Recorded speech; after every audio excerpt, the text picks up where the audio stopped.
एक मर्तबा हजरत मूसा अलैहिस्सलाम तूर की तरफ रवाना हो रहे थे कि रास्ते में उनकी नजर एक गमगीन औरत पर पड़ी जो आंसू बहा रही थी। उन्होंने उससे उसकी परेशानी पूछी। औरत ने कहा, ए अल्लाह के नबी, मेरी कोई औलाद नहीं है। मेरी सबसे बड़ी ख्वाहिश है कि मुझे औलाद नसीब हो। क्या आप अल्लाह से पूछ सकते हैं कि मुझे औलाद मिलेगी या नहीं?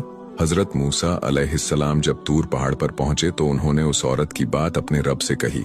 जवाब मिला, ए मूसा, उस औरत की तकदीर में औलाद नहीं लिखी गई। जब हजरत मूसा ने ये बात उस औरत को बताई तो वह और भी ज्यादा मायूस हो गई। वह खुद को बेसहारा महसूस करने लगी। कुछ वक्त गुजरने के बाद एक दरवेश उस औरत के दरवाजे पर आया और आवाज लगाई, मैं भूखा हूँ, मुझे कुछ खाने को दे दो। औरत बाहर निकली और देखा कि एक फकीर है। फकीर ने कहा, अगर तुम मुझे रोटियां खिलाओगी तो अल्लाह तुम्हें बेटा देगा। औरत ने दिल से उसे खाना खिलाया। वक्त के साथ अल्लाह ताला ने उस औरत को 3 बेटे अता फरमा दिए। जब हजरत मूसा अलैहिस्सलाम दोबारा वहां से गुजरे तो औरत ने उन्हें बुलाया और कहा, आपने कहा था कि मुझे औलाद नहीं मिलेगी, लेकिन अल्लाह ने मुझे 3 बेटे दिए हैं। हजरत मूसा को हैरत हुई। उन्होंने फिर तूर पर जाकर अल्लाह से पूछा।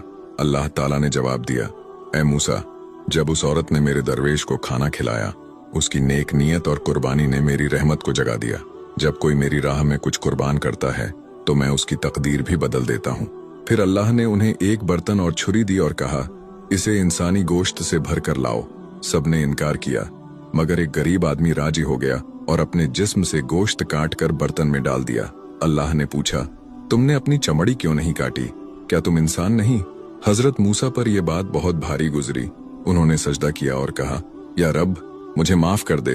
अल्लाह ने फरमाया, मैं दिलों को देखता हूँ। मेरी राह में दी गई सच्ची कुर्बानी तकदीरें बदल देती है।